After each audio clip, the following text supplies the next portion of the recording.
สำหรับรถใหม่27คันนี้คันจะเว้ารวมแล้วก็ข้าพเจ้าก็ภาคภูมิใจที่ว่าประชาชนชาวแขวงอัตตปือให้ความสนใจเพราะว่าความสนใจตัวนี้มันเป็นความสนใจที่ดีย้อนว่า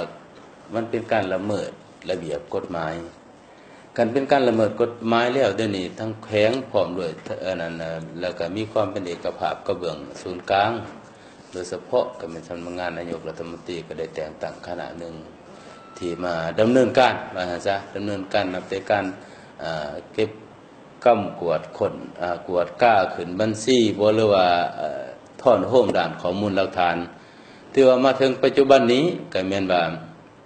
การเก็บกำข้อมูลและการกวดก้านะถือว่าสำเร็จแล้ว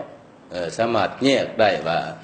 ไม่ที่ถูกต้องมีเท่าใดไม่ที่ผิดพลาดมีเท่าใด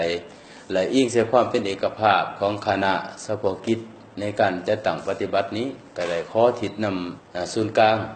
ทางศูนย์กลางก็ได้มีความเป็นเอกภาพว่าเพื่อรักษาคุณภาพของไม้หันบ่ให้มันเสียหายเพราะว่าหมู่เฮามีข้อมูลที่ว่าละเอียดแล้วมีบัญชีละเอียดแล้วทางศูนย์กลางเพิ่นสินำว่าต้องได้ขายไม้นี่ออกก่อนเพื่อรักษาคุณค่ามันกันว่าปะไว้ด้นยันมันเน่าเปื่อยแต่ว่าเรื่องข้อมูลหลักฐานนี่ด้านการประกอบนี่นะหมู่เฮาได้ถ่ายรูปถ่ายห้อยมีจำนวน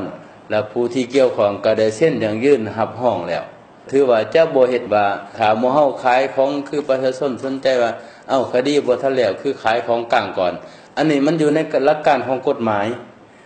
ก็ได้ระบุจ่าแจ้งว่าของกลางสิ้นส่วนใดถ้าจะมีการเน่าเปื่อยจะมีการเปเพ่จะมีการเสื่อมคุณกฎหมายอนุญาตให้ซื้อขาย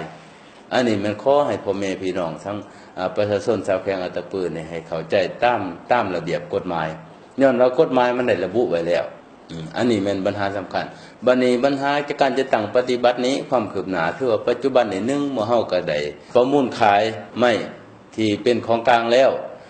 ปัญหา2เรื่องพนักงานเกี่ยวของพวกข้าพเจ้าก็ได้ให้เขาหันพักเวียกการปฏิบัติวินัยหรือว่าระเบียบการต่างๆนี้คิดว่านอกจากการพักเวียกหรือว่าความเป็นไปได้สิเป็นใดอย่างไรท่านสีแจงตื่มตัวนี้นี่เรื่องว่าการใส่มาตรการและแม่นบ่เฮาจะปฏิบัติตามกฎหมายแต่ว่าสิเป็นไปในหลายหันก็ขอให้เป็นขอดการพิจารณาแต่ว่าสำคัญว่ามีแต่ว่าอำนาจการปกครองแขวง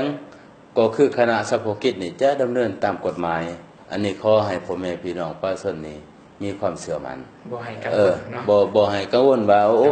ทั้งแขวงนี่สิไปชี้นำโดยที่ว่าบ่ไปตามแนวทางของพรรคบ่ไปตามระเบียบกฎหมายของรัฐอันนี้ข้าพเจ้าแนะนำการนำของแขวงขออย่างอื่นว่าพวกข้าพเจ้าจะเฮ็ดให้สังคมมีความยุติธรรมทุกคนจะต้องมีความรับผิดชอบต่อการกระทำที่บ่ถูกต้องอันนี้ขออย่างอื่นแนวนั้นต่อพ่อแม่ประชาชนนะ